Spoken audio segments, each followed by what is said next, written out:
तो बच्चों चलिए प्रश्न को देखते हैं। प्रश्न है परासरण दाब एक अणुसंख्य गुणधर्म है। तो देखिए बच्चों यहाँ पर बात करें प्रश्न की मुख्य अवधारणा की।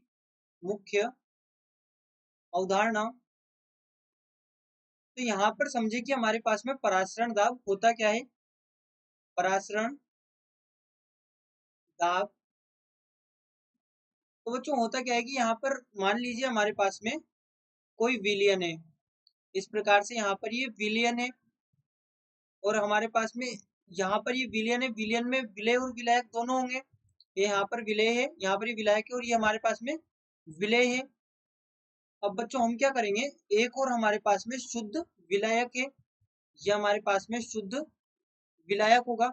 अब होता क्या है कि ये शुद्ध विलायक है, ये शुद्ध विलायक ये जो हमारे पास में अर्धपारगम्य झिल्ली होगी, इसको पार करते हुए विलयन की ओर आएगा। यहाँ पर इसका प्रवाह विलयन की ओर होगा, क्योंकि यहाँ पर ये शुद्ध विलायक है। यहाँ पर ये उच्च सांद्रता है, उच्च सांद्रता, और यहाँ पर ये निम्न सांद्रता है। और हम जानते हैं कि जो विलायक का प्रवाह होता है या जो परासरण होता है, परासरण निम्न सांद्रता से उच्च सांद्रता की ओर होता है, क्योंकि यहाँ पर कुछ तो विलय के कण उपस्थित है और कुछ विलायक के कण उपस्थित है। जबकि यहाँ पर हमारे पास में शुद्ध विलय है, ये जो हमारे पास में है शुद्ध विलय है।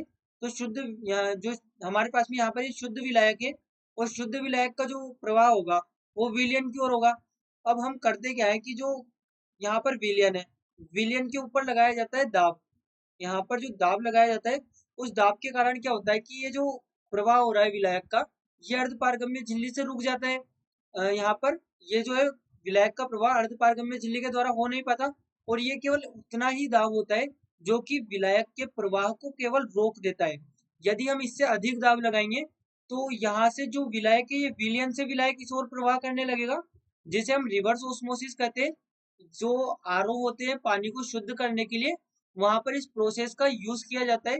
वहां पर जब परासरण दाब से अधिक दाब लगा दिया जाता है तो ये विलायक जो होता है, ये विलायक यहाँ पर रिवर्स ऑस्मोसिस दर्शाता है, यानी कि रिवर्स परासरणी दर्शाता है। और जो विलायक है वो विलयन से निकलकर शुद्ध विलायक की ओर प्रवाह करने लगता है।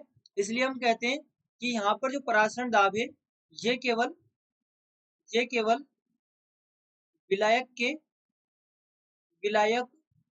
के प्रवाह को मात्र रोक देता है, मात्र रोक देता है। अब बच्चों ध्यान दें, यदि हमारे पास में यहाँ पर अधिक विलय होगा, यदि हमारे पास में विलय अधिक होगा तो यहाँ से जो विलायक का प्रवाह है ये भी अधिक हो रहा होगा। यदि हमारे पास में विलय अधिक है तो जो विलायक का प्रवाह ये भी तेजी से हो रहा होगा और अधिक हो रहा होगा। तो हम क्या करेंगे, परासरण दाब को और अधिक बढ़ाएंगे। विलायक के प्रवाह को रोकने के लिए परासरण दाब को हम और अधिक बढ़ाएंगे यहाँ पर। यानी कि क्या हुआ, जब विलय के कण बढ़े तो परासरण दाब भी बढ़ा, विलय के कण बढ़े तो परासरण दाब भी बढ़ा। यानी कि हम क्या कह सकते हैं, हम कह सकते हैं कि जो परासरण दाब है, परासरण दाब ये निर्भर कर रहा है, परासरण दाब निर्भर कर रहा है विलय के कणों की संख्या पर। विलय के कणों की संख्या पर, विलय के कणों की संख्या पर यहाँ पर निर्भर कर रहा है। जिसे हम यहाँ पर डिनोट करें तो ये हमारे पास में विलय है, ये यहाँ पर विलय है, और ये हमारे पास में विलायक है, विलायक, और ये हमारे पास में यहाँ पर शुद्ध विलायक है, शुद्ध विलायक। अब देखिए जो परासरण दाब है निर्भर कर रहा है विलय के कणों की संख्या पर, और हमें पता है कि ऐसे गुण जो कि विलय के कणों की संख्या पर निर्भर करते हैं वे कहलाते हैं अणुसंख्य गुणधर्म। अणुसंख्य गुणधर्म, हम जानते हैं कि विलयन के वे गुण जो कि विलय के कणों की संख्या पर निर्भर करते हैं वे अणुसंख्य गुणधर्म कहलाते हैं। तो बच्चों यहाँ से हम कह सकते हैं कि जो हमें दिया गया स्टेटमेंट है, जो दिया गया कथन है यहाँ पर, ये सत्य है।